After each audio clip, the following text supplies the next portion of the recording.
Hello and welcome to episode 6 of the ZoomOut podcast, the one of thousands of podcasts where 5 friends sit down and talk about their week full of games, just one movie. Games, singular movie. Yeah. Just one movie. Oh dear. Okay, I love games. Gonna go. Quiet. We're going serious. We're going serious mode. We're going to get through this intro. Hello and welcome to episode 6 of the ZoomOut podcast, the one of thousands of podcasts where 5 friends sit down and talk about their week full of games, movies, TVs. Nope.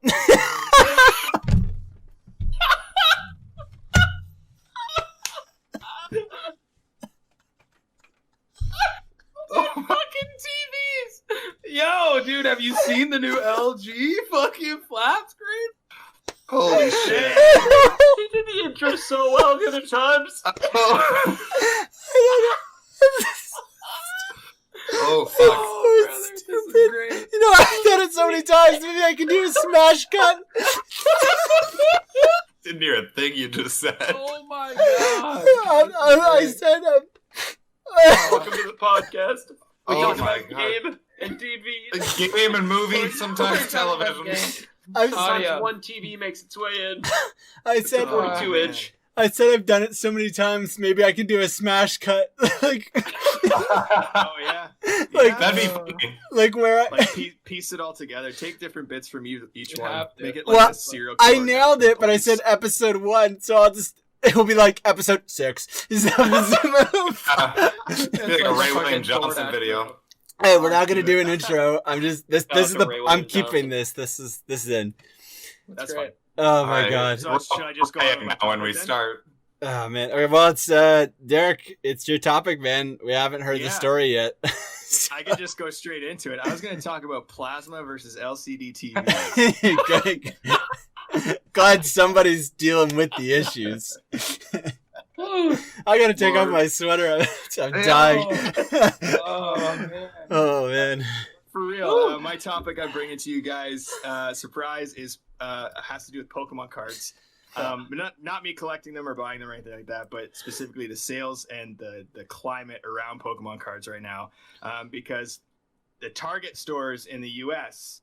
are suspending the sales of not just Pokemon cards, but any trading cards, any sports cards or Magic cards or anything like that, because they're worried for the safety of their customers, which is just mind-blowing to me that something as small as cards can do this. I guess they've said they only ever see this activity during Boxing Day or Black Friday sales, where customers will come in and fight each other basically for it. There was an incident in Utah where someone pulled a gun and there was a shooting. Nobody died or got injured, but like just There was a Over shooting. car. Though. It was- there was a bullet coming out of a gun at some point. But over Pokemon cards, like, I don't understand. Like, people line up at 1:00 in the morning before open just to get the restock at Targets, and yeah, they've made the decision to stop selling them because of the safety of customers. And Walmart is thinking about following suit too, which are huge big box stores to sell anything. So stopping the sales of something in a big box store, I don't know if that's beneficial or detrimental to the collector community. So I just wanted to hear your thoughts on that and like that climate.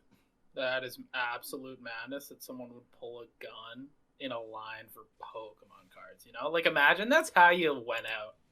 You're like, I was just in line to get a fucking box of Champions Path and Yeah, got shot in the face. Like for people have next no to clue. nothing.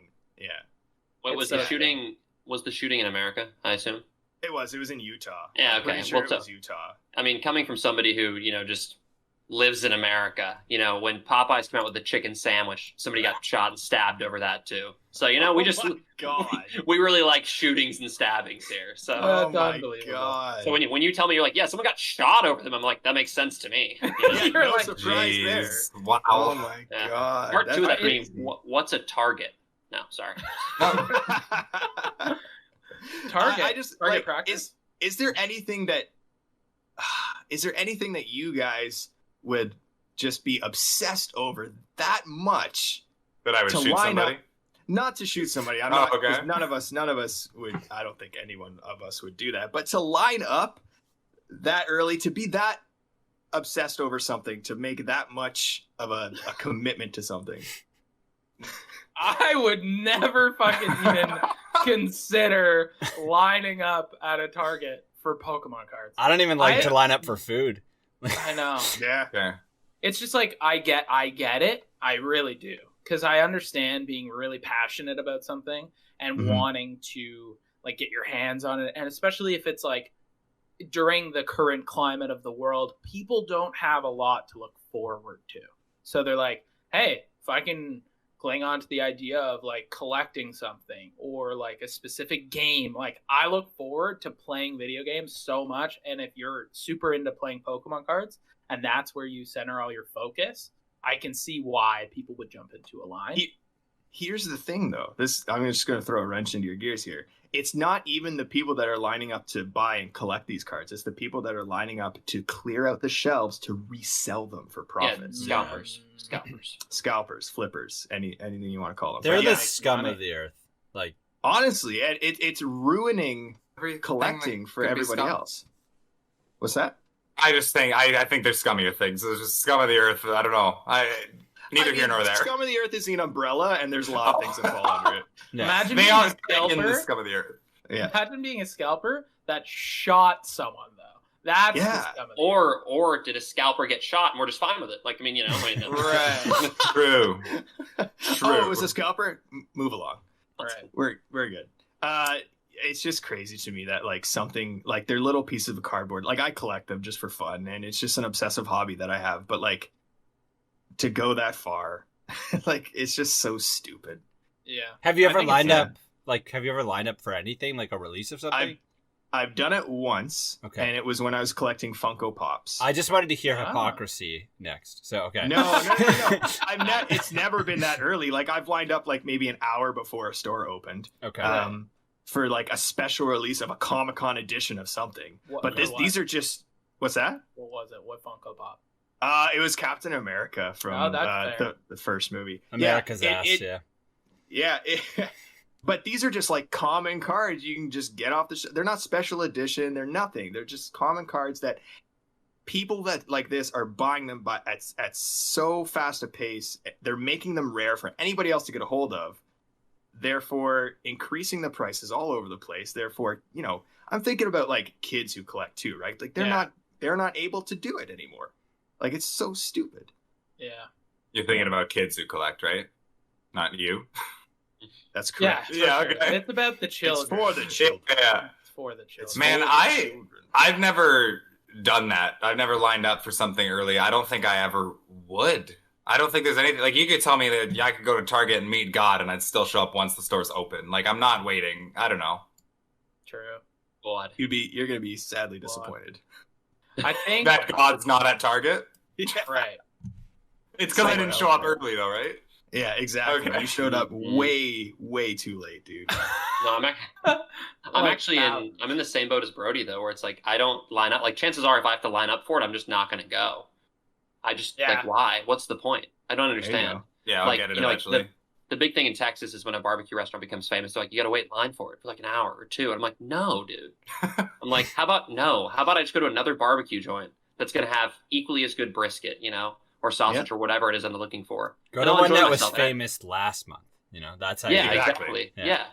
No, but so it's such a foolish thing to like, you have to wait in line 2 hours or 3 hours or overnight. Like you said, for a piece of cardboard or for some food or whatever it is, like the most reasoning that I always see is like the sneakers app, where everyone's like, I can't get a hold of the fucking sneakers, dude. And I'm just like, okay, they're just shoes, dude. Like and on top of that, it's like, if you're that heated about it, it's probably just because you're trying to resell it for twice the price and you're just being an asshole. So Yep.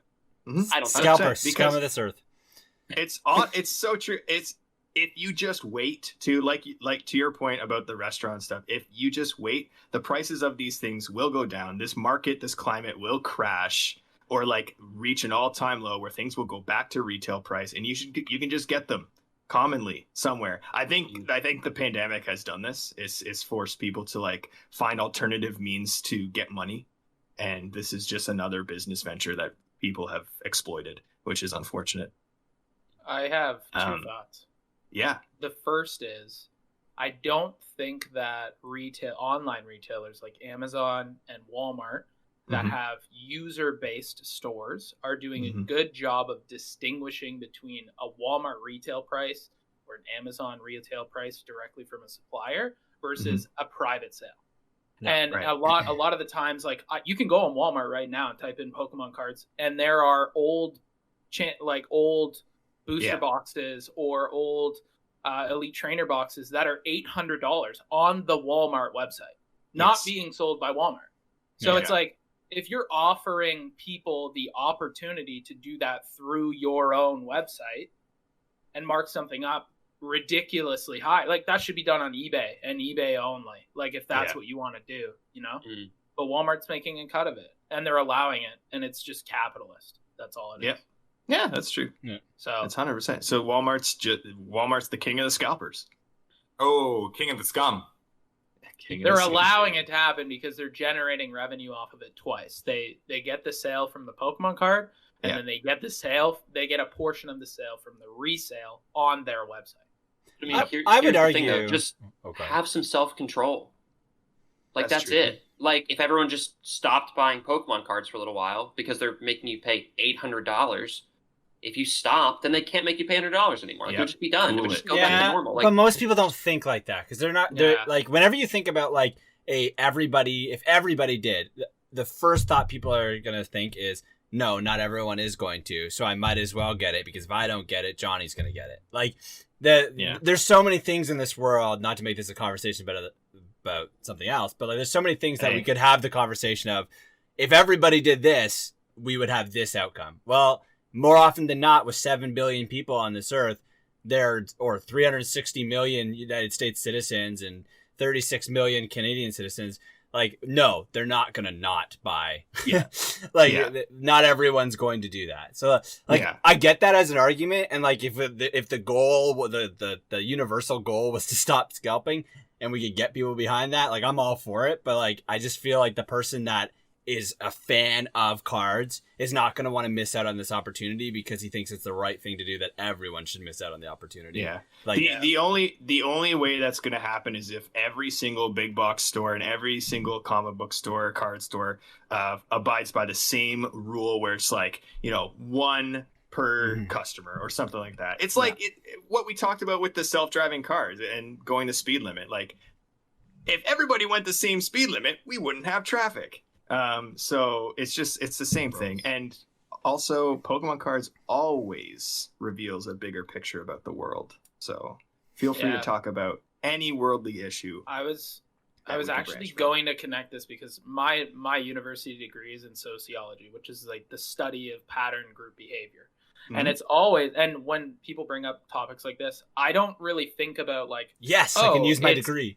It's like, I don't think about this being about Pokemon cards. I think about, why did society create the opportunity for people to be able to do this?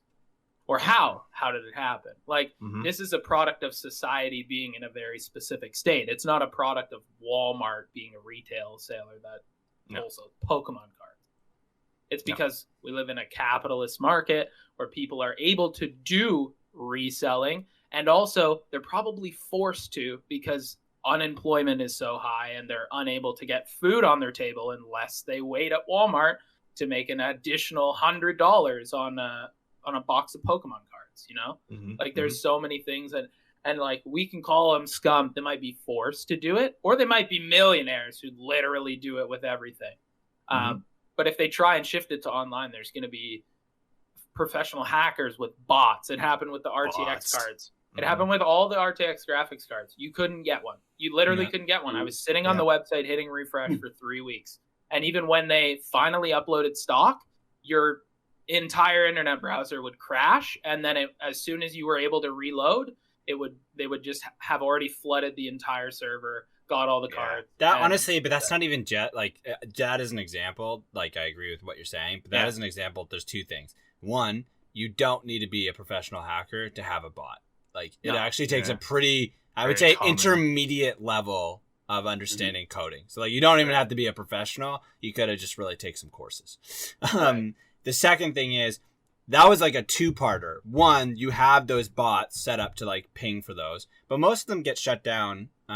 Like the websites do have defenses against that. And two, you also have an overwhelming want for them too. So like I feel like that was probably a good, like I would say 70% genuine user traffic, 30% bot like traffic. Like those websites are gonna. The same thing happened like with PlayStation 5 and Xbox Series X. Like anything that's big like that. Like websites are never designed to support that many people unless they're a social media site or a government site. Actually, our government sites in Canada suck. I don't know about the States, but unless they're like designed specifically for super large traffic, like even things like Amazon and Walmart or like Target, like they're not designed for that many people at that and going to an access point at that time. Like that is just gonna happen. Yeah, that's fair. You think we can get Walmart to sponsor this episode? Yeah, probably. I don't know. We said some great things. Yes, king of the scum, Walmart. Yeah, that is Thank what you, we Walmart, said. for sponsoring us. By the way, Walmart, we respect you as an organization and all that you do for the world and providing food and grocery. Please don't sue us. Yes. Shout out to Target. Yeah. And all the things you do. I said I had two topics. My second topic is a pretty big one too, so I don't know if we want to go with that or just move on. But I can bring it in at the end if we have time. Nah, fucking do it. I'm ready. Do it. We're gonna do it. Yeah, we're only 16 minutes in. This is perfect. Okay, it's a very general topic that I just want to hear everybody's opinion on because I just want to know your thoughts. Do aliens exist? Oh, yes. Okay. And can we go one by one and hear everybody's opinion on that? I'm really interested because the alien phenomenon right now is really ramping up as far as like the government basically admitting to it and releasing footage of UFOs and people just like waiting for this to happen like it's gonna happen soon. So I just wanted to hear your thoughts. Brody. Yeah, well, no, I think aliens absolutely exist. I think it's really naive to think in an infinite universe there's not even microscopic parasites on some other planet, Like I don't know what you constitute as an alien, but yeah, there is life on other planets, whether it's people or monsters or whatever, or typical gray-green aliens, who knows? But there's 100% life on other planets. I think it's crazy to think that there isn't. Yeah. And I'm sorry if I just offended you by calling you crazy, but I'm not also. No, Brody, I completely agree. It's like it's almost arrogant to be like, well, yeah, I mean, obviously we're the only life form in the entire universe. It's really insane to think that. So I completely agree. I mean, something's alive somewhere. Yeah. And also just real quick still, like, and people are like, but if you're religious, aliens don't exist. I'm like, that's really like, I'm not religious, but also why couldn't God make life on other planets too? Like it's not a counter argument. Like religion doesn't supersede science or vice versa. It's just both. I don't know. Well, it's because we're the most important, Brody. Right. Sorry. Yeah. I always forget that. I know. Yeah. Yes. I actually heard Center once of the universe. Like I heard once from like a religious side of the argument that like it's stated in the Bible that like God made us in His image. It doesn't like say that He didn't make anything else. Like does that right. You know what I mean? Like the argument is like you can say that like He made Earth and He made us in His image, but like it doesn't mean that there's not life. But the tiny cells and molecules inside of our bodies are not made in His image and are living things. So yeah, why can't they be elsewhere? That's true. Wait, I think you misunderstand. I'm not advocating for they're not aliens. I'm saying that even in religion, like there's room for the idea of aliens. Oh yeah, I heard you wrong. Okay, yeah.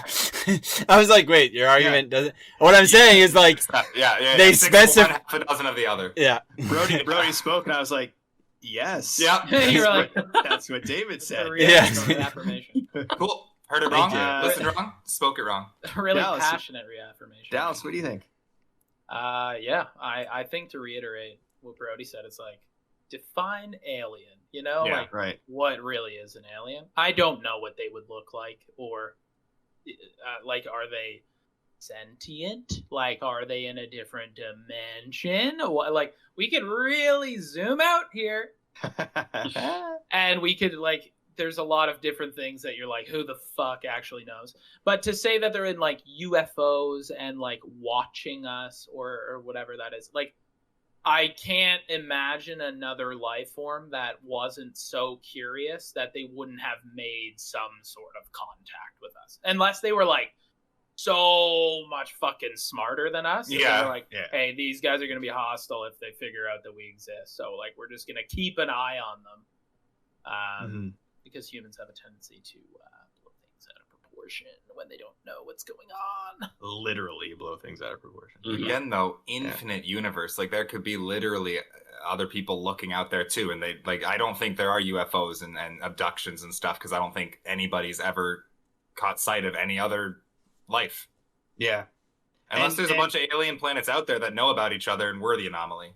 That's true. We could be the aliens to everybody else. Yeah, they're just living their happy lives in planetary travel, and we're just. You have to imagine that exists. Like, we're not we're like Earth is a relatively young planet compared to a lot of planets in the universe. So like compared to and we're just but like we're just like now traveling to other planets. Like, you have to imagine that even if there's life forms out there that had a fraction of the intelligence of humans, like, and they had more time, eventually they were probably going to get to interplanets. Like, I feel like, yes, there is definitely like a galaxy far, far away scenario out there where like there's planet like trading and conversation and travel. Like, I want to believe that so much.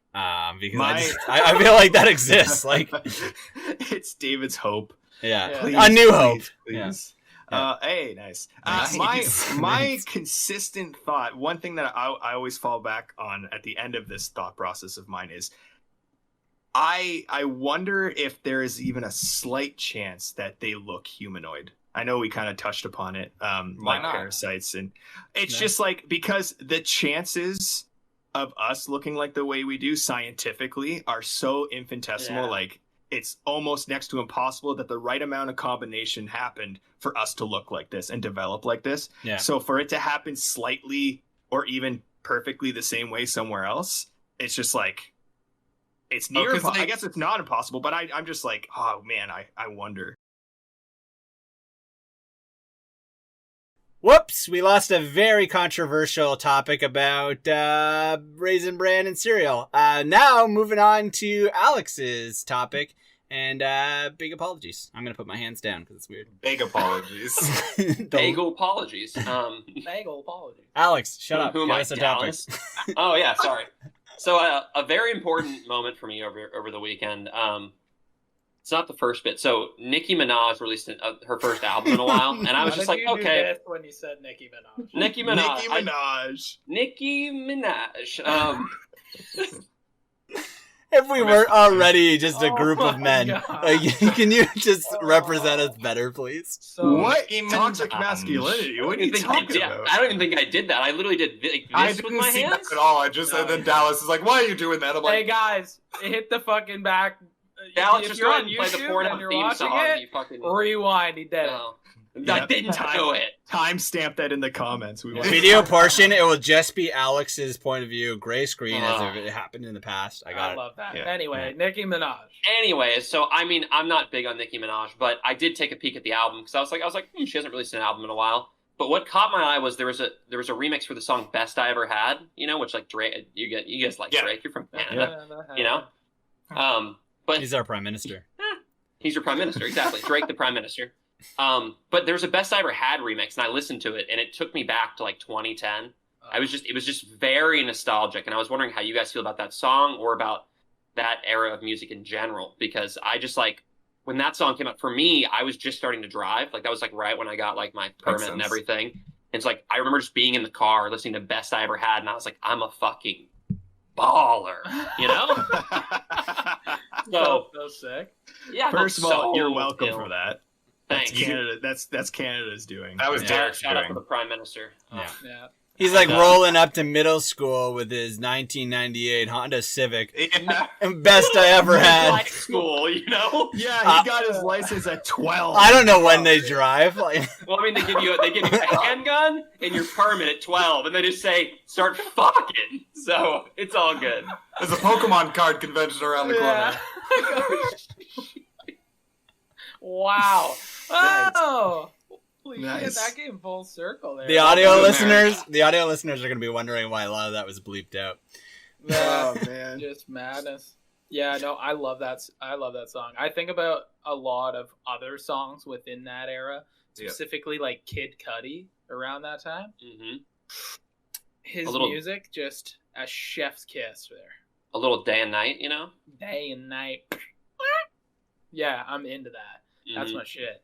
I think Kid Cudi got me through a lot of stuff Mhm. in high school. That was the shit for sure. That's fair.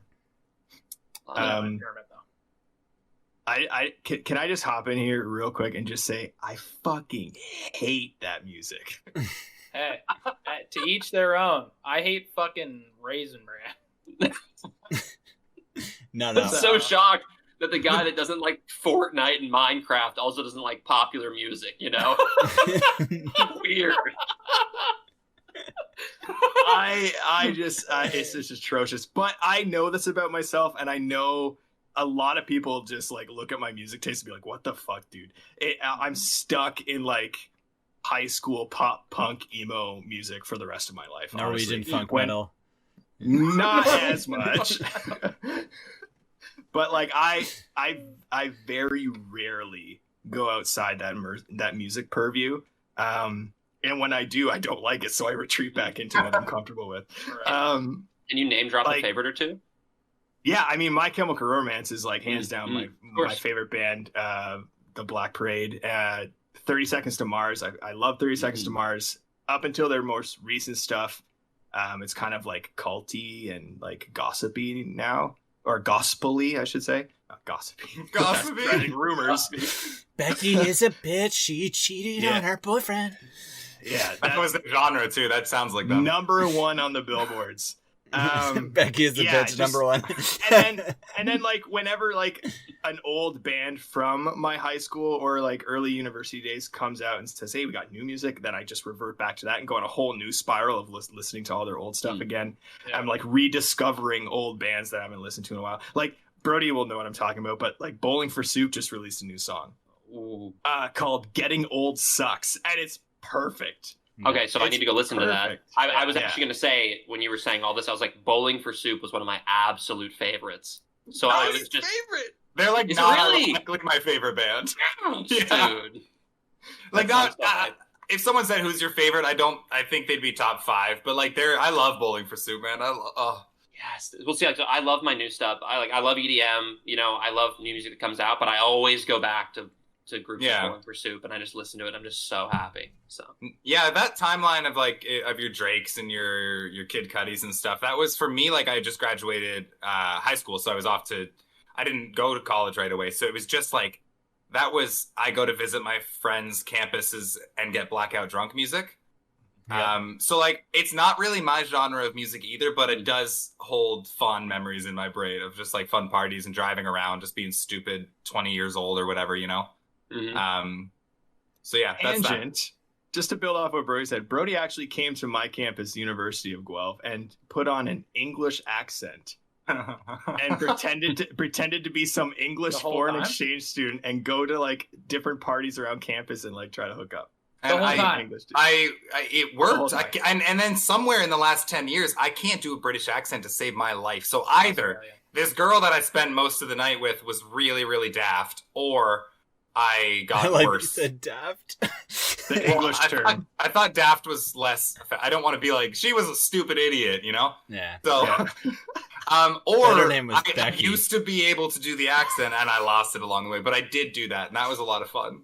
Do you I tried remember doing your name when you came to visit? Is it Oliver? I hope it was. Why do I remember this? I just thought it was so funny that you were doing it. I I'm don't just happy you remember. remember. It I was don't. Jay. It was Jay. It's probably from the In-Betweeners. Yeah. Hello, my name's Jay. Yeah. And you just went around trying to hook up with girls with this fake English accent, and you Was didn't even go there. Girl, you're making He doesn't even go the here. worst kind of person. It was one girl. It was He doesn't even go here. So One many girl that women. kept her wig, So I many. guess. What? Wow. I hear what you said. That kept changing her wig, I guess, because it was definitely not just one girl. But anyway, It moving definitely on. wasn't though. I remember the night. Just getting called out live on the air. Apparently. Wow. At least call me out with fact, not fiction. Yeah. Where's the fun in that? Call me a You don't slut when I mind. was a slut, not when I wasn't. Right. There's Yeah. plenty of those stories too. True. I think to loop it back to the actual topic. Darik, I have like this weird obsession with the song Black Parade. Oh yeah, and, me too. And I like to sing and play guitar. I've never learned how to sing and play that song ever once on guitar, but I sing that song. I might not be exaggerating here when I say once every other day. I'll start wow. the beginning, and it's since I heard the song. Like, I just, for some reason, it just loops in my mind constantly, and I don't know why. Good one. You and me are on the same wavelength, dude. 100%. I will never attempt to sing that song properly because I don't think anybody can replicate Gerard Way's voice the way his voice resonates. I would love to hear that one day. I really would. But yeah, I want to get the first 9 notes or whatever on tattooed on my body because it's just that's perfect. It literally is. Are you talking about the intro, the? Yeah. We tried to play that when we did It Takes Two. There's a piano, and we tried to get it was hard. We got it eventually. We got it eventually. We did. Took a long That's time. cool. That's cool. You should are you gonna do the sound wave or are you gonna do the actual notes? No, it's going to be a musical staff with the notes. Nice. That would be sick. Yeah, that's what I want. Anyway. I've been pretty quiet this topic Yeah, because you guys might know this, but I don't really like music. I don't. Classical music, I bet. No, Sounds I just like something I actually like just- Raisin Bran would say. Yeah, I just don't listen to music at all, That's fine. whatsoever. I don't have any favorite bands. I'd have to stretch to find a favorite song. It's such a It has no connection to me. one-off thing. You know, there's not very many people who I would say are like, I'm just not a fan of music. Yeah. I've never met I anybody was- else that doesn't. I was like going to music. say that. It's actually something I love about you, David, that, Yeah. that you're the only person in my life that Yep. does not like music Yeah. very much. I only listen to music. There's only one instance in my life where I listen to music, or one section of my day or whatever that I listen to music is if I have to write something long form. So obviously I write for a living a lot of times. So if I have to write a long piece and I know I'm going to be staring at a screen, I feel very lonely when I'm just writing for so long. So I just put music on the background, but I can't have any lyrics. No, So that what makes sense. Yeah, so what I do is I find a playlist that's elevator music of popular songs. So it's tantalizing enough that my brain can kind of recognize the tune, but not enough that it distracts me from my writing. So I literally listen to elevator music while writing. But that's the only time that I listen to music. I really it does really nothing for me. There's some songs that I've heard, or I've watched America's Got Talent and somebody will kill it I'm a creep. That hits. Nice. It Nice. hits hard. Mhm. But I'm not going to listen to it. That moment has ended. A commercial has come on. I'm gonna get some Raisin Bran. I'm not thinking about that song. I'm not thinking about that song again. I don't know. Yeah, it's so unique. awkward. I just find it so weird to have those conversations because, I feel like people I'm in those conversations where I have my favorite anime, I have my favorite movie, I have my favorite TV show, and then I feel so absent in the conversation where people are I got my favorite bands. I love the passion you have, and I just look at you with blank eyes. I'm yeah. Okay, Well, yeah. Well, this can be your apex conversation as Brody was. Yes, during the Right. yeah. Well, I'm fascinated by this stuff. So I'm someone I love music. If I'm working, I'm listening to music. If I get up, I'm switching it to my phone. I'm I have my Spotify linked up and ready to go. Shout out to Spotify, our sponsor. Yeah. Not actually. Not actually our sponsor. I canceled No, my but I'm Spotify fascinated last because month. when we talked about gaming music, for example, you were really into that. You were Yeah. talking about how you really enjoyed The Last of Us and how the guitar would strum in. I remember you saying that. But Yeah. it's that evoked a lot of feeling for you, but then you just don't listen to music outside of games. Exactly. Yeah. It adds to that moment. It's a very in the moment feeling. it sounds funny. I like that song "Creep," and like I like it when it's performed, but I'll never listen to it outside of like when I accidentally hear it in America's Got Talent. Like, would you argue that your favorite song is "Oh Canada"? It's the one I've sung the most. That's kind of like, you have to like it, right? I just sung it this morning when I woke up, and I'll sing it again before bed. It's interesting to me that you choose to listen to Muzak, which is elevator music, Yeah. instead of just putting on like a piece of like classical or something, or some sort of like instrumental from a movie soundtrack. Movie soundtracks are what I I go to when I'm I do like studying or- lo-fi, really lo-fi. That's I Yeah, sometimes lo-fi. listen to that too. The lo-fi play, lo-fi and chill or something like that. It's a Yeah. really popular one. Yeah, I've listened to those too. That's something new for me that I just kind of got. I wouldn't say into because I only do it so every so often. But yeah. I couldn't know the words. That's the thing. Like if I put on Yeah. elevator music of like songs that are popular, if there's any form of recognition within the melody Yeah. that I could sub in a word, I'm lost in my work. Yeah. Yeah, I don't know how you can do 100% fair. I'm the same way. Yeah, I guess So it's just just because I kinda- want to pass the.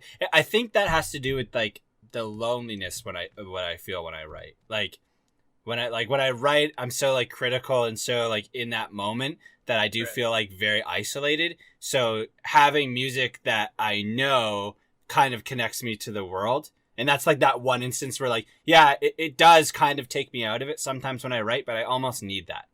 As I need to kind of feel connected a little bit, but it can't pull me out too much.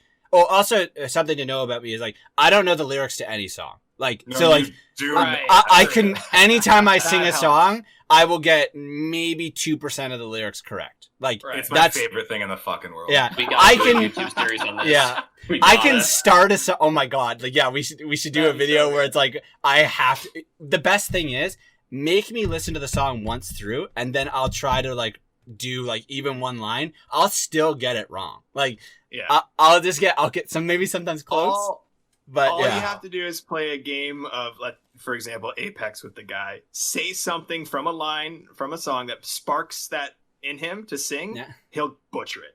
Yeah, He'll 1000%, absolutely butcher it. 100%. Yeah, I love that. I don't even know like "Oh Canada" is a good example. Like if I had to write on a piece of paper all the lyrics to "Oh Canada," I would make mistakes. Oh And- man, I still remember it in French too. Yeah, Yeah. but I can sing it as soon as it starts. Then like it jogs a Okay. little bit, but I'm still not great. But like It's yeah, not. any popular song, like nah, I'm not gonna remember the lyrics except for Black Eyed Peas. That song that I was singing last night. What was that called? Can't I got even that remember digital it. spit, next level visual yeah. shit. I got that boom boom boom. That feature boom boom boom. Boom. Okay, Yeah, Yeah. boom boom pow. Yeah. that one. Yeah. Tough name to remember. He Yeah. tried to sing Oops, I Did It Again, or Hit Yeah. Me Baby One More Time, or something Yeah, it like was that. oops, And I did it again. couldn't do it. He Nah, couldn't I do it. can't. No, that's He all I got fucked it right up. there. I like At least songs Melon that Bandit's favorite song. yeah. Yeah. I like songs that have the title in the lyrics and they're predominantly just those that those are the lyrics, just the Just title. repeating. Yeah. Right. Okay. Yeah. Like We Will Rock You, fucking love it. Very simple, like I'm nailing that. That Can't Makes keep- sense. Yeah. Okay. Oh, anyways. All right. Did anybody not talk about their 2010 time era music? Fall Out Boy, baby. Fall Out That Boy. was my only addition. Was Fall Out Boy. That's a great addition. All Thanks of for the anybody in memories. if you like do mixed playlist, Spotify, Fall Out Boy, My Chemical Romance, Good Charlotte, whatever comes on is Panic going to at be the the what I Disco. listen to. Yeah. Billy Talent. Yeah. Billy Whatever comes Talent. on is yeah. Wow, Billy Yes. Talent. That Shreds, is dude. there's yeah. Shreds. Devil in a Midnight Mass was like top tier boss song I've ever Yeah. heard. Like, it's so good. Yeah. Was that your topic, Alex? Did you have anything else? I've got one more, and it's very important. It's very near and dear to my heart. Oh, Let's do gross. I can feel a cut coming. Chicken wings. Is Oh. is it bone in or boneless? You can only Okay. pick one. Okay. It was a big debate on Twitter a couple days ago, and I was just following along, just feeding the fire, and Yeah. just I need to know your opinions. I'm gonna go. Chicken wing without a bone is a chicken nugget, dude. It's not a fucking chicken wing. The definition of a wing is the wing of a chicken. The bone of the wing that was connected to the chicken. It's disgusting to think about. Hey guys, we slaughter a bunch of chickens and then we eat their wings. And that's the reality of it. But guess what's not a chicken wing? Okay, A fucking chicken But don't nugget you eat and chicken also legs? A boneless chicken wing. but boneless chicken wings they don't taste like chicken nuggets. They taste like chicken wings. You're not wrong, but it's not a chicken wing. I'm gonna. By the way, I'm gonna answer last, and then I just want to hear all you guys first. I mean, I'm going to take the semantics out of it, and there's things called boneless chicken wings, whether Dallas likes it or not. So, for me, boneless is better. It tastes just the same, but you can just pop it right in there. Absolutely. Why eat around a bone if you don't have to? It's the same reason I don't like. I would never choose ribs over any other kind of meat dinner, because why? First of all, I'm never inviting you to medieval times. So I would never get who gets wings at medieval times? You've ruined. Nobody gets that wings. future. That you've ruined that future experience for us. So, okay, you don't have to order wings, but there are things going to be there with bones that you have to eat around, and that's my feeling. When I have a chicken wing, I need the bone in it because I just feel like so primal eating around that bone. It adds to the experience. Yeah. It's the experience. I love eating around the bone and having the bone finish and be like, I fucking ate that, and then toss it in the bowl. Why? What are you validating by doing that? I think My bone... penis, Brody. Jesus Christ. Finally, it's not mine. Nice. Love dick jokes, especially when they're like 38 minutes in. I'm like definitely like bone in too with the chicken wings. I love like the experience of eating it off the bone. Like that is like perfect. I need to stop saying bone. Bone it, baby. One of the You things put a too bone though, in it's like me. I feel like the meat is different though, because like that meat typically around like the bone of any like animal is really tender because it's the closest part where you get fat. So like when you cook that, it like the fat releases and it's like a really tender and juicy meat. And you can't really replicate that when you just take a bunch of meat, pop it into this like breading pocket. Like I've had both because Sarah won't eat anything with like the bone. So whenever I get chicken wings with her, I always get chicken nuggets. So like, yeah, I'm definitely like bone in. Like, I'm not going to say no because they're just a vessel for sauce. I just want the sauce. But I really I do think that I would just go as far to say as objectively they are a better taste or like maybe a more refined taste because like they are very like natural in their way, not just like a chunk of meat put into a nugget. Yeah. I have a test that I really want to do, and maybe we even put it on TikTok here. And that would be to walk in to a Buffalo Wild Wing and say, I'm gonna get 10 medium chicken nuggets, and watch them serve me 10 boneless wings. What they're gonna say is, we only have boneless wings. They're pretty much the same. Is that okay? That's what they're gonna say. No, I want nuggets. And they're going to give them to me anyway. Yep. No. It's gonna happen. All right. So Brody's the only one who got the answer right. Oh Let's my just put it out God. there. Let's just put it out there right now. Hold on, and let me just lay it out for you, okay? Because you're all fucking wrong. All right? Boneless wings are better. The bone in a fucking chicken wing, it just takes up too much space. You get no meat. You get so much more meat in a boneless wing. You're not going to the right You can place. stab it with a fork and just eat it, and you don't have to get your hands messy. It's so much better. The bone does nothing to a chicken wing because it's so tiny. It does Did you just say you absolutely eat nothing. it with a That's false. fucking fork I as stab well? it with a Yeah. fucking fork, and I eat You're it, and my even hands are more clean, wrong. dude. No, hold on. Now, hear me out. Wait, do you eat burgers with a fork too? How about, hold on, pussy, okay? Sorry.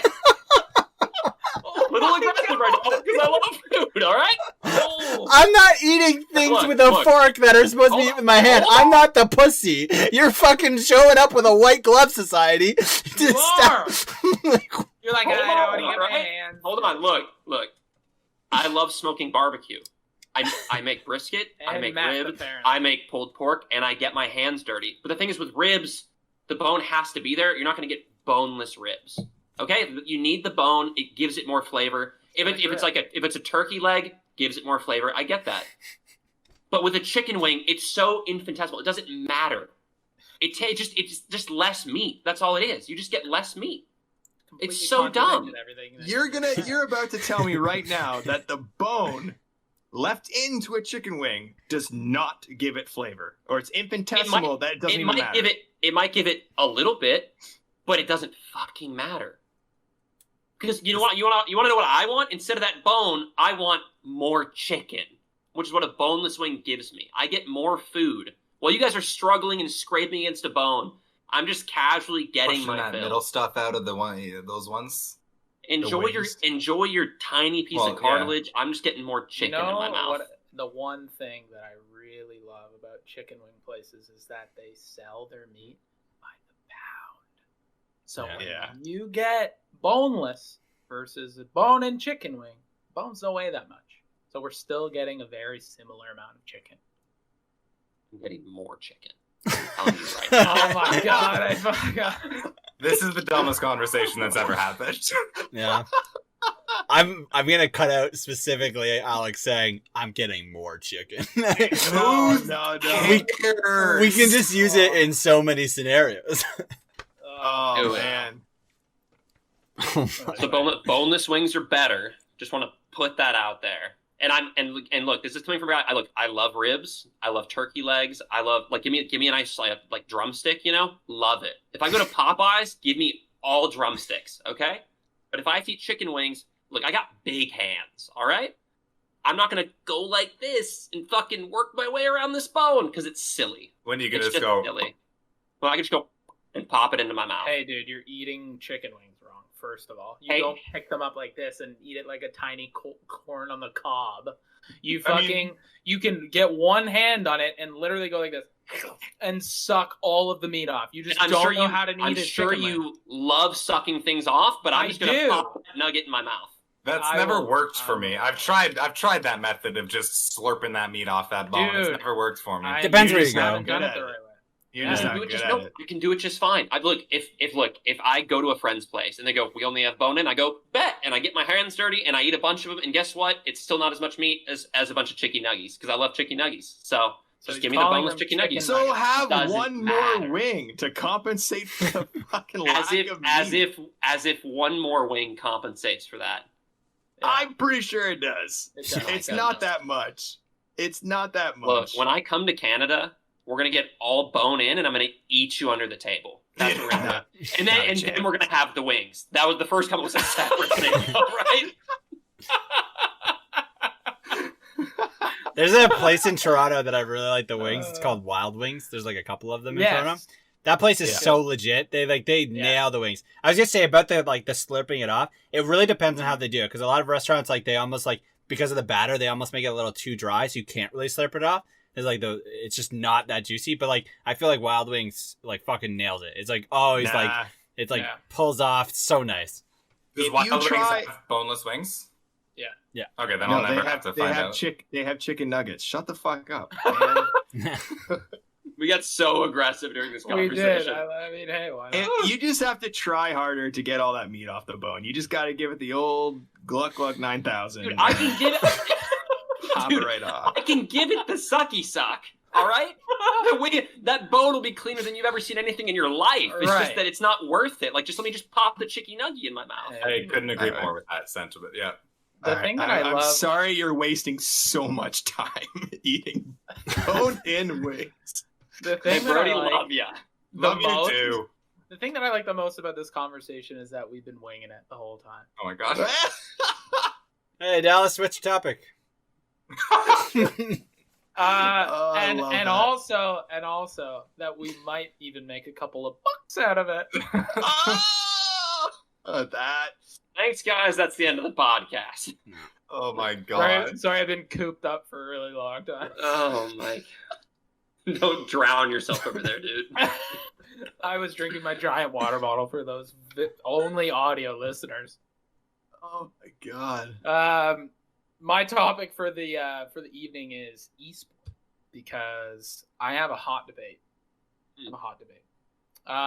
In my opinion, there are 3 like next level high end sports, and then there's a couple ones that are like below it. And I think the ones that are at the peak are baseball, football, and basketball. I think that those are just unanimously the most popular sports.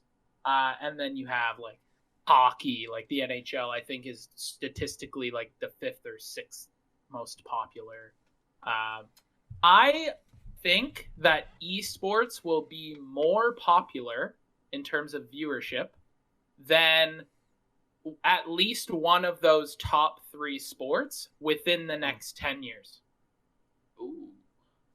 10 I think years. that esports within the next 10 years, well, if you look at this, the League of Legends, the final match, the championship series of League of Legends is almost averaging more than the Super Bowl already. True. The Super Bowl, dude. And the reason I say that is because football, American football, for if any of you are UK listeners.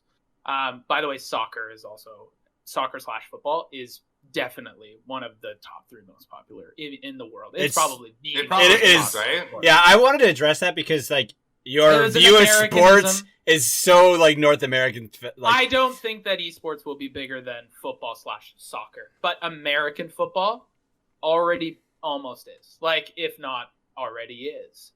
And I think that the growth of esports is absolutely fucking ridiculous, but I just don't understand the structure of it. I can help if you would like. No, but it's like, is it... I know it's an individual competition, but it's not like one game is like one sport, I guess. Is that how like mentally I'm supposed to break it down? Like one game is like we call sports, and hockey and football are an iteration of a sport. Yeah. Whereas like League of Legends is an iteration of an esport. Yeah, you don't find many players of esports or like esports professionals playing multiple games. Right. So you are an esport professional in a certain game, which is one of the hardest parts about esports and its growth, is it relies on the longevity of the game. So a game like Apex, as much as it's great, it has an okay esports scene, Apex will die eventually. So like that means that esport is gone. Like Rainbow Six is a thriving esport right now and it's kind of growing, but eventually it's going to die. And then I think that's where like hockey and soccer and like League of Legends has a lot of longevity to it. Like I think League of Legends and Counter-Strike and Dota, StarCraft have kind of like shown that they can stay. They have some staying power. Right. I think a lot of that has to do with the core mechanics of those games stand the test of time, so they can upgrade the game around it, like upgrade the graphics, upgrade like items, small like things, but the actual way you play the game stays the very similar. But if you look at like a lot of FPSs, if you don't upgrade a lot of those core mechanics, they start to feel dated. Like if you play like the first Gears of War, for an example,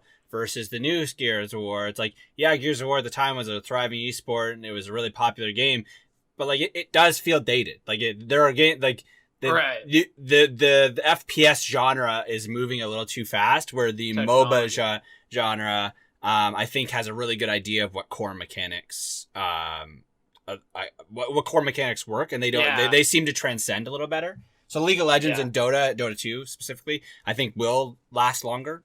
They've been lasting since 2011. I think anything with stylized graphics will last longer, just because it's never like the realism won't take over and you won't lose out on graphics.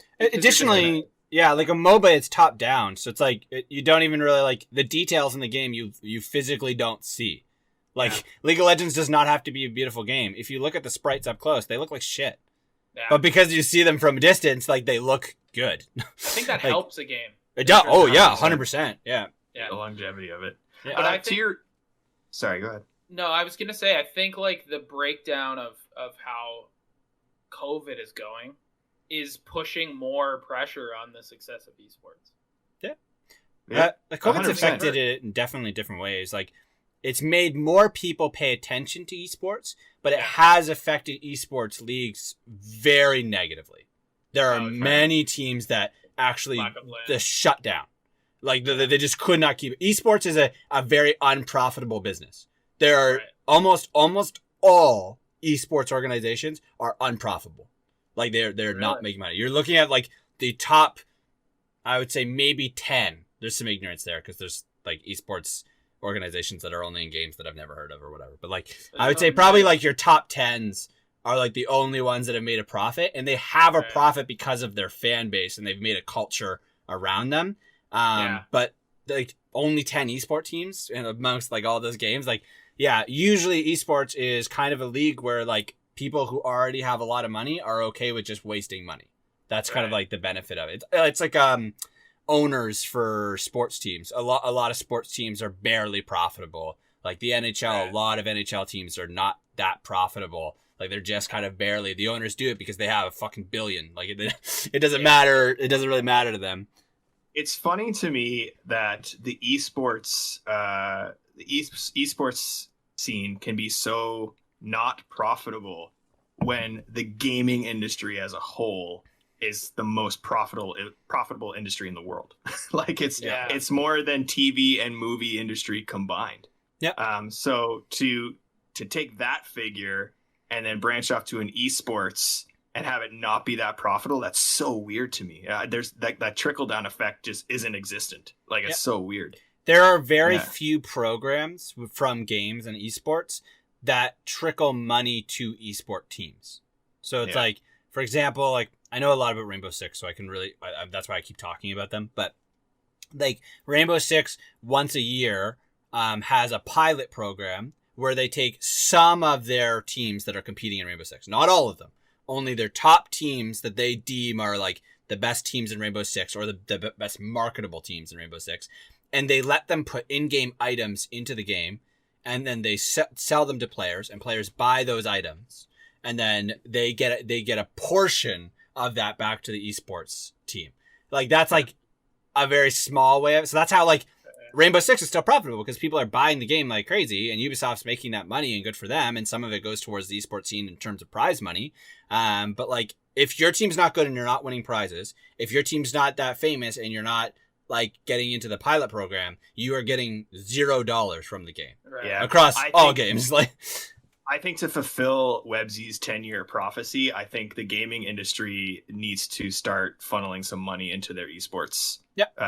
I think they are though. Like if you look at the E-League for Call of Duty that they started, right? They really, I mean, obviously it would have been a little bit more ideal pre-COVID, but they really had like local teams. Like the Dallas had a Call of Duty team, and it was specific to Dallas, and they were going to travel and play LANs against other teams in other areas, which is very much like the structure of traditional sports, which I think could be so successful. It's just like, I don't think it's a live spectator event. Like, I don't think people are going to go to arenas to watch on the Jumbotron. I could be wrong, because like maybe the hype in the moment would be sick. Like someone hits a sick shot or you kind of are wrong. Because like one of the biggest stadiums in Europe, I think it's Wembley, one of the Fortnite tournaments or whatever. I think it was Fortnite. Might have been another big game. They sold out the entire crowd to watch the World Finals. Like people are going. Like maybe regular season you might not see the same turnout, but like it is shown that people want to go to those events and show up. Like the Montreal Canadiens, the Bell Place in Montreal, massive arena. It sold out that arena for the Rainbow Six finals last year. Like people definitely go to them. I think it's interesting what you said about the Call of Duty thing. That's actually kind of like not. It's interesting because it's kind of a disguise. They are the Dallas Fuel, I think. But what actually is happening is they're actually the organization Energy, who just bid in. Right. So it's those same top teams I was talking about. They just rebranded as the city because Call of Duty made them do that, which is actually worse for the organization because you're not creating fans of the Energy brand. You're creating fans of the Dallas brand, which is like, I guess, arguably okay, but it doesn't transfer to your other teams very well. Like So the affiliation then would be with the organizations rather than actual local teams. Like when I'm cheering in hockey, I love the Toronto Maple Leafs. But like if back in the day, if like I'm watching a Call of Duty event, I'm cheering for Optic. I don't care who is on the team. Like I just love the idea of Optic and the creators that they had in the structure. Yeah, and Optic has a team in the COD League. Like they're ace. Name a city here, Optic. I can't remember what they are. Right. Yeah, and like 100 Thieves, which is a really popular organization, has the LA Thieves, and Luminosity owns the Vancouver team in Overwatch, and in Luminosity, the organization, owns Vancouver's team, and I think they also own the Toronto team too. Like they're double dipping there. Like so it's really has nothing to do with the city. Like it's so disingenuous. It's really about the top organizations that I was talking about already making money are the same ones that are continuing to make money. They might need to work on that within the structure then to make it happen within that 10 years that I'm saying. Honestly, it seems to me that the idea of franchising, which is what that is, you have to buy into the league. Yeah.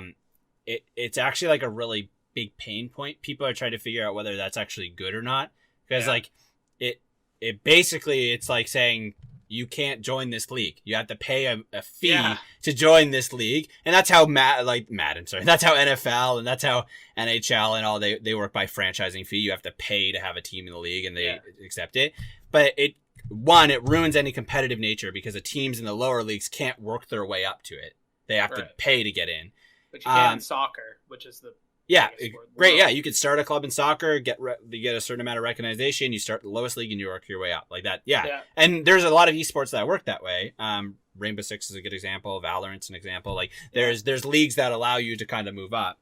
But the other opposite end of franchising, why it's a good thing, is if you want to get the biggest organization in the world, G2, to play your esport, you don't want them to have the fear of losing a team next season because they did poorly.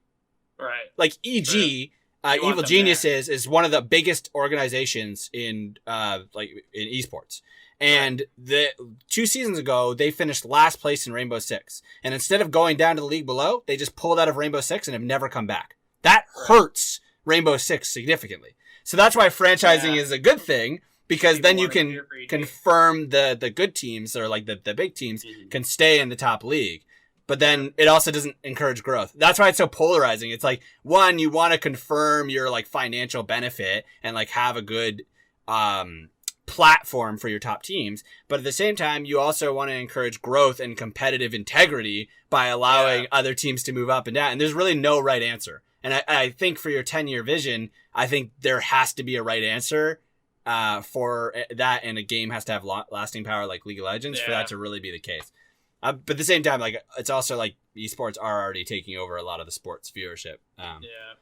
So Dallas, while y'all were talking about that, I looked this up, and this already says esports has a larger audience than American football. Yeah. There you go. No, there you go. In 2019, esports drew in 443 million global viewers. American football and rugby combined attracted 410 million viewers. Oh shit. Yeah. Esports audience is projected to surpass the audience for baseball by 2022. But here's the thing, though. Here's the problem with that analogy is, again, the reason why I disconnected the two in the beginning was like sports is sports, and then baseball is a sport, and then basketball is a sport. Yeah. Esports as a whole got an audience that was larger than American football. But what individual game or esport did, right? Yeah. And League of Legends is really the only one that's coming anywhere near the League of Legends and Dota. Yeah, and Rocket League, I think, is on the rise because it's kind of close to a sport, and people who don't even like video games can kind of watch it and be like, "Oh, that's cool." Yeah. I would say Rocket League is like a B tier. Like it's really close to being like the A tier, but there's no S tier. So like it's like the second tier. Like it's not the top tier, but it's really close. Yeah. It's growing. I was gonna say as far as like esports go, Rocket League is the one thing I've actually watched. Like I actually sit down and watch the RFCs because I'm so impressed. Yeah. And because like Dallas said, it's close to a real sport. So like I'm watching a ball fly around and I'm entertained, and I'm just like, holy shit! Like I would never be able to hit that shot. So like I'm just like I'm impressed. That's one of those things where it's like the skill gap is so noticeable and so impressive about how they're thinking, 3 steps ahead. So. And it's better than watching soccer, am I right? Oh my god, you're gonna get a lot of flack for that. Shout out But to I our think sponsor, soccer. it's like if you the problem with Rocket League before was if you go to watch it and you see all the sick shit that people are doing and you're like, oh, that's amazing. It's like, hey, I've never played Rocket League, so I don't know how difficult that is. But let me just go pay $34.99 to get on it. And now that it's free, it's like, hey, I'm just gonna download that and try it. Yep. Yeah. And then people are like, oh fuck, it's so hard to get good at that. Mhm. And now when I watch the esport, I'm like mind blown because people are fucking falling off the ceiling, keeping their flipping into the ball, getting another flip, turning around and fucking dunking it. And you're like, how? How did you do that? I think Rocket League falls into I like divide games by two different ways, like two different philosophies. You have the philosophy of you have mechanics and people who play your game are good at those mechanics, so therefore they're good at the game. Right. Or you have mechanics that allow somebody to it's hard to explain, but like basically like you're either giving somebody a tool set to be good at the game, or you're requiring somebody to be good at the tool set to be good at the game. So what I mean is Rocket League has its jumping, its flying, and inherently those are not necessary to play the game. The idea of flying, that's a jump and a boost. They were not designed to be a jump, a boost, fly. Do you know what I mean? Where it's like if you compare it to something like Apex, like aiming down sight, shooting, aiming, like those were designed to do exactly what they were doing. So like that's being good at the tool set, not using the tool set to be good. Well, for the Apex comparison, it's like wall jumps. That wasn't something they incorporated into the game. People figured out you could slide jump into the wall and get height on somebody. Yeah. So I think like that's why I attribute some of the success of Rocket League and the first time viewers that Rocket League brings in to that type of game where it's like, oh my god, like these guys are just so far and above that they're doing like they're just kind of like breaking that wall of like look at how good they are to do other cool things. The reason I brought up Rocket League, I'm gonna make this a very bold statement. I think by the end of 2023, Rocket League will be the biggest esport in the world. 2023. Yeah, give it like 2 years because it's readily accessible. There's going to be new talent that's coming out of the woodwork, and it's so difficult. The skill cap bigger than League. There's no way. Yeah, get up. It's going to be bigger than League. Nah, I love the optimism. What's in that water? Dude? Listen to me. League. I love League. I love League of Legends. I think it's fucking amazing. But try and convert a sports fan to League of Legends. It's so fucking complicated. They don't need to. It's the most. It's like the most or one of the most played games. They're not trying to convert outside people. They don't fucking need to. They have more players than anyone else. Think about the market of Rocket League. You can convert people into viewers that aren't even a fan of video games. Yeah, like I'm not saying that the reach is there. Like it's definitely a possibility what you're saying. I think it's batshit crazy because of the mountain that they have to climb. That is League. League is huge. If League didn't exist, I would 100% agree. But like they just have the base there. They have perfect integration with their esports. Like when a match is there, they're showing you on your main screen. It's right there in their face. They market their players like crazy. They make gods of them. Like Riot is doing everything right with League. So in order to catch up to League, Riot needs to make mistakes. They're not. So like, I agree that Rocket League is going to get bigger. Like some of the teams that I follow love it. But yeah, I can't wait for 2023. I'm pumped. I can't. Man, it'll be great. You get David talking about the gaming industry and woo! Yeah, love it. Yeah, I love the passion. He definitely ate his Raisin Bran this morning. 100%. Yeah. Oh man. Anyway, so that was my topic. Thanks so much, guys. That was awesome. I don't think I spoke. Yeah. No. Apart from the true. Yeah. Yes. Laughing every now and again. Me either. Yeah, I didn't speak when at it's all. appropriate. That was a Dallas and David topic. I could just like remove 100%. your cameras. No, I prefer it.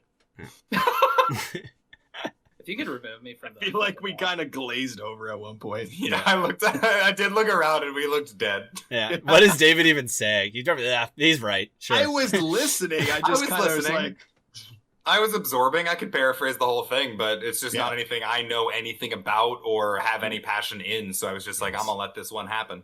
Nice. Brody, when are they making Donkey Kong an esport?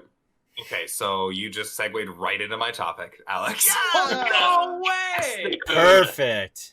Okay, I'm gonna go with my topic next. Okay, perfect. Hey, fuck off. We're talking about Donkey Kong. Okay, hit us up, Donkey Kong fan number 6. Oh, mine. Basically, I have something to say, but I want to ask the question to the group: Is there a franchise or something from when you guys were really young that you really want to see remade, reimagined, rebooted, something of the like? Because I just found out that the makers of Mario Odyssey signed on to make a Donkey Kong game, and that's huge. Because so big.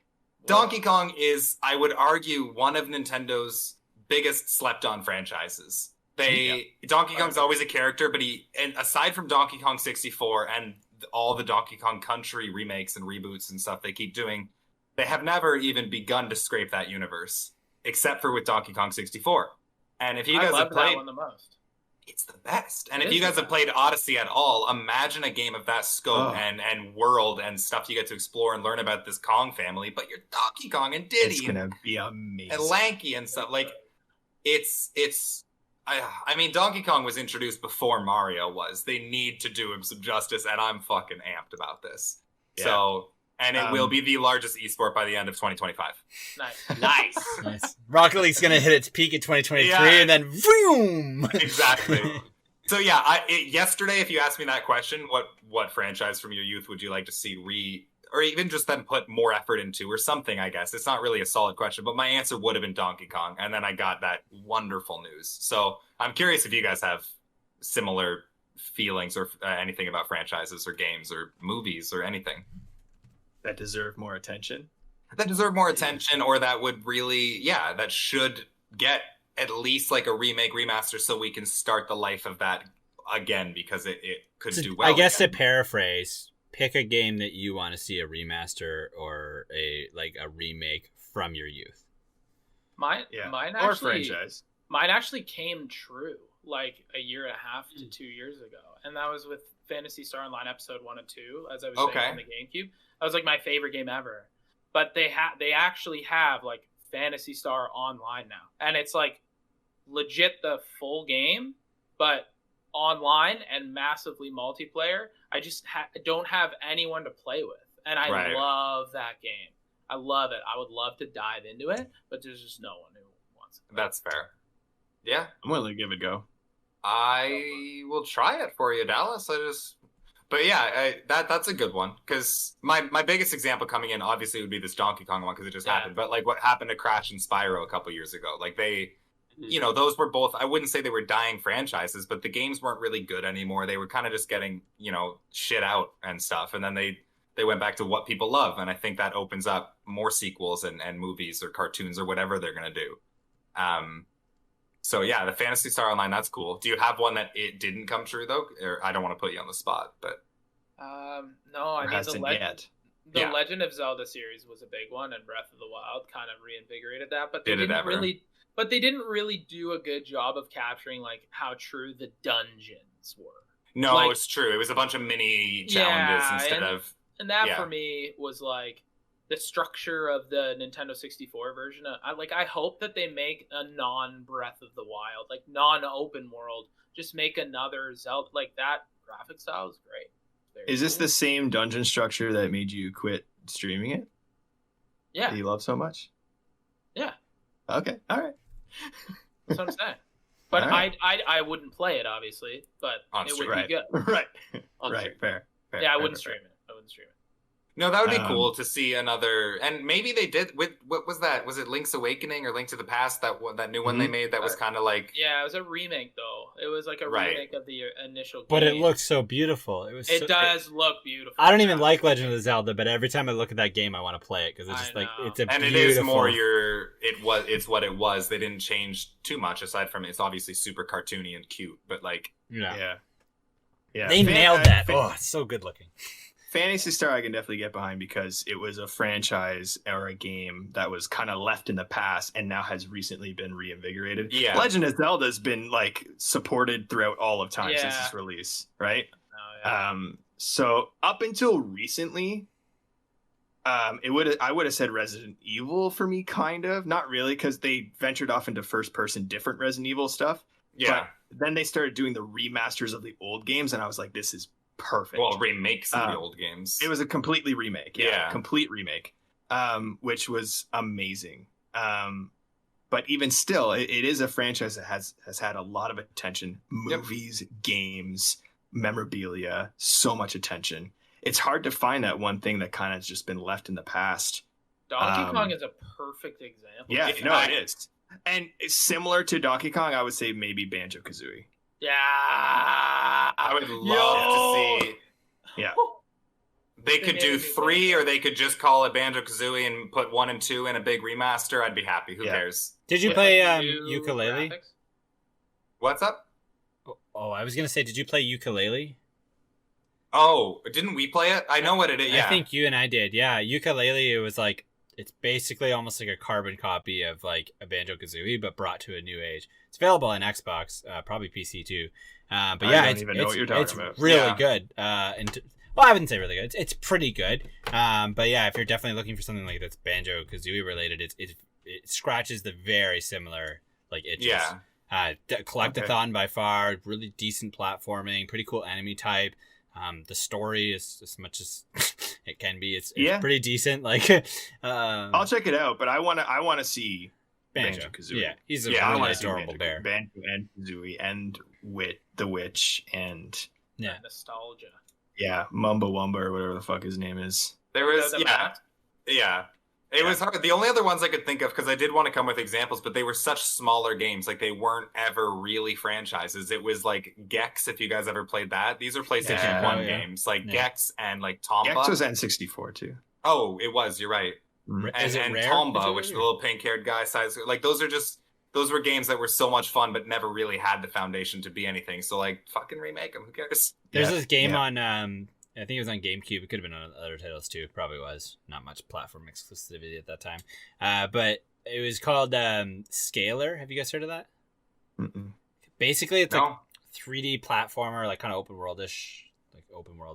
But you played as a like dragon. So you were just a regular kid, and then you got like turned into like a lizard dragon, and then you had to like explore through the world, taking out enemies, and then like you would find your dragon brethren.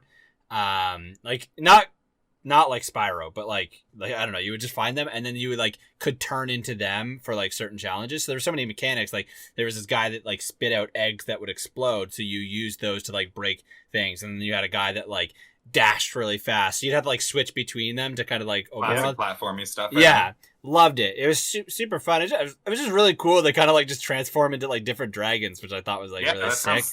Would have been right up my alley. Yeah, and that kid, I really liked it because that kid had so much attitude too. Like he'd be like, "Smell you later, dude!" Like really hitting that like early 2000s. I loved it. That was a great game. I'd love to see a remake of it. Will not happen, but I'd love to see a remake. I gotta find that game and emulate it. I want to play that now. Yeah, it's fun. It's fun. I like it. Kirby Air Ride would be another one, specifically Kirby Air Ride. What about like Crystal Shards? But I feel like Kirby's still getting the Crystal Shards treatment in his games. That's true. Air Ride or whatever was such a one-off of like, there's 4 of you in a town and you have your warp stars and you need to like battle it out. Like it was so cool. Yeah. So fun. Was that was GameCube, right? It was GameCube. Such a good game. Such a good game. And then they went back to what works with Kirby, and that formula is fine. Your platformer, you suck up the enemies and spit them out. But like, it was just cool. Seeing something like that would be really cool too. Mm-hmm. Yeah. I have another title for N64, and I don't know if you guys have ever heard it, but I'll be so fucking pumped if you did. Okay. Jet Force Gemini. Yep. Yeah. That game. That would be amazing. It's so good. That would be so good. Really, really, really amazing. And it was like a good 2-player game that you could. Yeah. No, Darik definitely played that. Yeah. Yeah, we rocked that game so hard. It actually says 1 to 4 players. So if we could somehow link an emulator together. Let's go. I just remember the dog in that game's name was Lupus, and we were just talking about Lupus once, and my mom was like, what's happening? Why are you talking about Lupus? Such a serious topic. Yeah. Yeah, no, I loved that game. That was a fun game. Dibs on getting Lupus. Yeah, pretty much. Wow. Oh no. I'm sorry if you know anyone who's affected by lupus. Shout out to our sponsor, Lupus. Oh, Yeah. okay. Thank you. I was going to say it, so appreciate it. I mean, it's funny because we were kids and we didn't know. Lupus Yeah. ain't funny. Yeah, that's why I said it, because we were kids and it was funny. Okay. Alex, okay. do you have? Yeah, I do you was have a gonna game? say, Alex, do you have one? I've got a couple. So the games that I really love, like, it's a lot of GameCube games. Like, I don't know if you guys Best ever console. played. I don't know if you ever played 007 Nightfire. Oh, But that was a Solid game. It was a sick game, and I wish there was more of that because I just remember playing split screen with my friends on GameCube, and it was just I don't know, it was just one of the earliest. I mean, at the time, I guess it was team deathmatch, but it was like you were playing bots, I guess. But it was like the earliest like TDM format. And that's probably kind of what jump started my love for FPS. I was like I can run around and like just destroy enemy teams. You know, I was like let's go. My friends and I really love. Oh, sorry, Dallas. What'd you say? Imagine a brand new 007 game. Yeah, I'd where be they pumped. could really They're making put, one. like, effort into it. It's Are they really? yeah. GoldenEye. Let's do it again. Yeah, so Everybody's eyes just lit up. That was so funny. yeah, so they are making one. It's not what you think. It's well. it's a 007 game made by the people who make the Hitman games, IO. Ooh, Yeah, so it's that's gonna be- my speed. Yeah, it's That gonna be sounds like that galactic more. format. Yeah. My friends and I really liked Pussy Galore, just so we could say Pussy Galore. I just remember every time we Oh would my have God. a bot, we were picking Odd Job because fuck that guy, and then we were picking Pussy Galore because it's Yeah. just fun to say, Pussy Galore killed you. Well, Odd Job, it was dope because you could throw his hat and Yeah. kill somebody. It was like an It was instant so kill, cool. like the gold pistol. Fuck that guy, he's such a cheater. Fuck got the hacks, pistol. That bro. was bullshit. Yeah. But for me it was that game when you asked me like what game would you want to That's a jumpstart? good answer. What I was going to ask you guys really quickly, did you guys play Ratchet and Clank and Sly Cooper? Did you guys play Yeah, those yeah. games? I didn't. Yes. Well, I played the first Sly Cooper. I definitely played through Ratchet and like Jack and Okay. Daxter. No. Because Jack I and love Daxter those is games. sick. Are they still making those games? Because I switched so those were PlayStation 2 for me, and then I switched to Xbox. Yep. And so I lost those titles. Ratchet and Ratchet- Clank just got a new game. Let's I don't think go. it's out All yet, but it's a pretty beautiful game. And then Sly Cooper, I think, is dead in the water. I don't. I think so too. So I that don't would, think so. and also Jack. Not that you said Jack and Daxter, but I think that one's dead too. Those were really fun Isn't- games. That's all. Is it Ratchet and Clank or Jack and Daxter that have a movie deal in the works? Ratchet and Clank. Ratchet and but Clank. that movie came out, I Okay. think. Yo, Jack and Did it? Daxter, the movie would be so. Did it not come out? I don't know. I feel like I saw the just- trailer for it years ago, but then COVID hit and everything got delayed. So I don't know. I think Yeah. Jackson Daxter are part of Naughty Dog. If you know Yes. who yeah. Yes. So Naughty Dog are the people that make The Last of Us, Yeah. Uncharted. Uncharted. So like, I think it's kind of you're just not really going to get anything from them because Right. they're making a very different type of game now. Yeah. But it doesn't mean that other Sony studios couldn't make them. Like Ratchet and Clank was passed to different studios, so like I can imagine. Yeah, but I don't think it's as anticipated. Like I feel like Nah. I don't. Maybe I'm wrong. But Oh, I I'm feel like actually people are like, incorrect. Who cares? I'm also wrong. I just realized that Ratchet and Clank was not passed to another studio. They bought the studio. Insomniac Games, the people that we know who made Sunset Overdrive, and then they made Okay. and then they made the Spider-Man game for PlayStation. Spider-Man games. Yeah, that's Yeah, what I remember. and then Got I think it. they're also working on the Ratchet and Clank because they originally made Ratchet and Clank. Cool. Ratchet and Clank That's cool. movie came out in 2016. Just by the way. Yeah, I thought there you it go. had been out for a while. Another good one. I know this franchise isn't dead, but specifically Burnout Revenge. Yeah. Oh, Specifically man. Revenge. We need another game like that. Or There- like a Yeah. Stuntman Ignition game was pretty dope. It was like that as well. Yo. Something like that where you're driving specifically to cause that kind fuck of shit up. wreckage. Wow. There's a lot of Stuntman rumors that they are Stuntman making a Ignition. Burnout game. Yeah. I know, Really? but like Burnout Paradise is a clean, crisp, fun driving game. Burnout Revenge is absolute chaos and like laugh. And, like Yeah. they're very different. Burnout.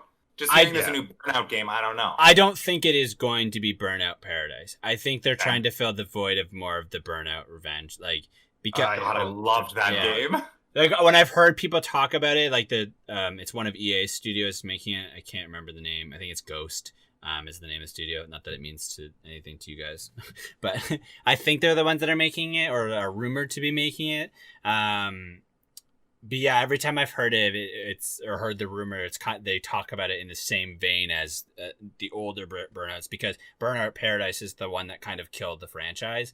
because they decided that they wanted to make a game that could kind of compete with like the likes of Need for Speed, Right, Gran Turismo. which is why I didn't want to play it. Forza. Like, you don't stand a chance. Like, Forza kind of like dominates the racing field. Like, you're not going to make a game that really kind of compares to that. So like, I think that's where they kind of made the mistake. Yeah. So I feel like if we do Revenge see it was- come out, yeah. So Burnout Revenge was so fucking punk rock and awesome, and Paradise was elevator music, Yeah, that's I fair. guess. Yeah. Elevator Oh, guys. Fuck, why are you coming? Gotcha. Yeah. One wait more to note: listen. give me another NBA Street game. Oh, Oh, absolutely. Volume I mean, 2! Volume 2! The NBA Yeah. Street Volume 2 was so It good. was and it- so good. honestly, they could give me that exact game, and I'd be yeah, happy. Like, yeah, or but- FIFA Street. Yeah. Hey, No, that give me makes any of sense. the, like, I would say NBA Street, NFL Yeah. Street. Give me any of the Street games again, please. Yeah, I those really are like fun. So much NFL fun. Street, and I've never played like through Madden or. I don't anything, think I but played NFL Street. Oh, I played so the other good. ones. Great so game. fun. It's so easy to play because there's like 3 guys on the field with you. You don't have to like pay attention to a specific Yeah. route of 9 people, and if you don't really Yeah. understand football, it's just like really easy to follow, and Yeah. you can do Get fun to the things. other side. It almost feels like playing with your friend in a field. Like, Yeah. it's pretty, yeah. Exactly. Exactly. Oh, yeah, I would love that. They did a FIFA Um, Street, but they added it to like the regular FIFA title, which like for Oh. marketing standpoint makes sense. But they called it something different, like Volt or Vulture or something like that, which I think is a term within like soccer as a whole. But I played it, and it doesn't have the same like almost like craziness of FIFA Street. Like Arcade FIFA, feeling. yeah, exactly. Yeah. Like it definitely like leaned into the physics of FIFA, and like if you're a fan of like soccer, like I am, like I still like that, but it didn't scratch the itch of the old FIFA Streets. Like, Yeah, that's no. not why you play the street games. Yeah. Don't play the regular You games. want the ball that, to be right. like magnetized to your foot. You don't Yeah. want real time physics. Like No, I exactly. want, You yeah, want it to be silly and fun and Yeah, goofy and exactly. Yeah, That's I why like- we play I- Mario Strikers instead. Yeah. exactly. That's another one. Give me a new Mario Strikers. Let's go. Go. I actually would be so fucking pumped. That would be the answer to your question. Okay. Yeah. Brody. Me Which too. is a One good thing answer you're because missing. Strikers is the only one they made was that one game. Like there's all those baseballs or tennis they tried again. Strikers they've only tried once. I feel like Strikers, they made a second one, but it was it was just for the not. Wii. Yeah. It wasn't. Oh. No, it was Wii. And Yeah. it- It was like it was one of those games on the Wii that really tried to shoehorn that it was a Wii game, like using the motion controls and stuff. And Yeah. anytime that's that was the one thing that ruined not the one thing. One of the many things that I didn't like about the Wii was when they really tried to like push a game on it. I know. Oh. And then to fix it, they made the Wii U, which was like, what are you Yeah. doing? Yeah, that solved all our problems. Yeah. Yo, Let's lean in. I've got some. I forgot some pretty cool news about Nintendo and Mario games. So, there's a new Mario Party game in the works. Oh, good. A lot of people are anticipating it's going to be a Mario Party, Super Mario Party 2, like a sequel to the Switch one. Yeah. But they're not doing that because a lot of people complained about how this Mario Party for the Switch Too kiddie, too was, easy. No. It was Ah. exclusively the Joy-Cons. You couldn't use a controller. You couldn't use Oh, true. handheld. You have to take off your Joy-Cons and Yeah. use them. So what they're doing is they're making a complete new Mario Party game where it has more accessibility for people who want to use the controller, want to use their handheld, and also they're going to do a huge push for online multiplayer, which I read. It's rumored that instead of taking turns, everybody's going to be able to go at the same time somehow. Cool. No. Like everybody rolls their dice at the same time because No. online that way, like if you're waiting for someone, you could wait for fucking ever, right? So like, Yeah. Yeah, but if you roll at the same time and someone's AFK, you're still gonna have to wait for them to get back. hey, I'm sure that was discussed in the room, man. I don't know how they're gonna fucking fix that. If it ain't broke, don't fix it. The system for Mario Party works so well, and I think they actually butchered it a little bit with Super Mario Party, the new They're one. gonna I fix it. have a lot of issues with that new game. It's fun because Mario Party is an amazing franchise, but that new game was Yeah. weak. It was Bro. too easy. Yeah. 10 stars, 10 coins. 10 coins. 10. Yeah. 10. Yeah. The boards are like 30 spaces around. Like it was too small. They took what big Mario Party was and made it so small. Yeah. Yeah. It was just Yeah. basically Had to fit on just the Switch. charity. Yeah. Yeah. Yeah. I mean, maybe they wanted like little That doesn't kids to equate. be able to figure it out, you know? But like we figured Mario Party 1 and 2 out when we were little kids. Yeah. I think they have no faith in our current generation. That's I mean, I get that. Yeah. Speaking of no faith, anytime I hear online in Nintendo, zero faith. Like their online system is fucking shit. Fair. I've Mario Party Online, Super Mario Party Online. Like I've seen people try to play it. It's fucking god awful. It is the laggiest shit you'll see. Yeah. Like the one saving grace I would say is the online for Mario Kart. It's pretty good. It works pretty well. Pretty good. I didn't find that much wrong with the Smash one. Like there obviously is a little bit of input stuff. The latency is because it's just like a very situational game that requires immediate input. Like any fighting game that's not done on LAN and is done online is always gonna have that issue because like literally you plan moves by frames taken. And you can't plan frames taken if the latency for two different people is different because the different frames are happening at different times. Well, I mean, at least like Apex runs perfectly on Switch, so it's all good. Just hot trash.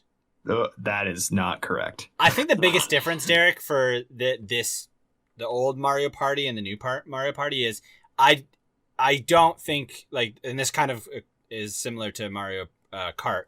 I don't think that the Mario Party that we got on Switch was designed to have online, and online was implemented after. No. Exactly. Yeah, it did come after, where like this game from the ground up, it will be built for the infrastructure of online, so you're going to see like probably a better result. Same with Mario Kart and Super Smash Bros. Like they were definitely built with the idea of online. Right. Because they came out right when they launched their online subscription, so internally they were planning on doing that. Also, since I'm shitting on Nintendo, I think Nintendo is the worst company at giving you what you want. All of these dreams of like games or collabs, I feel like they fail so much. Like the idea of like the Pokemon game that everybody wants. It's never coming out. Like that, maybe the example, like the good example is Legend of Zelda, like because that is the Legend of Zelda. Not Wind Waker, but it was Breath of the Wild is maybe one of the is kind of the Link game or the Legend of Zelda game that they wanted. But like I feel like there's just so many opportunities of them like remastering things or bringing back some of their titles that they just kind of like just miss the mark. They play really safe and like they make some weird decisions. Like, can I tell you what I was most disappointed in Nintendo? What? When they released Mario Kart 8 as a launch title for the Switch, a game that was already out on the Wii U, and released it with all unlockable content already unlocked. Yeah. Yep. The base game already has all characters and courses. There's nothing to unlock. It was bullshit. Yep. Biggest waste of money. Waste of money. And on top of that, good luck finding a Switch at that time. Also that. So fucking hard to find. Also that. No, that was bullshit. Who does that? And if you want to wait for the game, wait 2 years. Still fucking full price. Yeah. Like they never put anything on sale. I was like, if you just lined up at 1 a.m. in the morning with a Glock, you would have got your Switch. Okay. Let's go! I got it there! I have a lot of gaming industry opinions. My Nintendo ones are a little heated.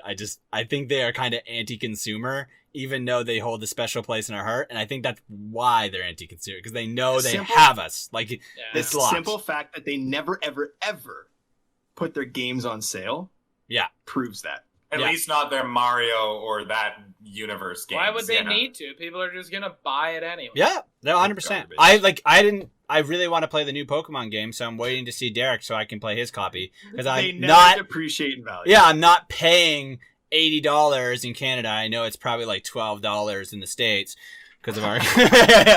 But I'm not paying $80 to play the new Pokemon game because I'm only gonna play it once. I'm gonna tell myself I'm gonna collect all the Pokemon. I'm gonna get 40 and quit. Like, that's fair. That's why you have to make a conscious decision to purchase a physical copy of the game you will only play once. Then at least you can sell it back and make a little bit of your money back. Yeah, I can't wait for EB Games to give me 60 cents and a smile.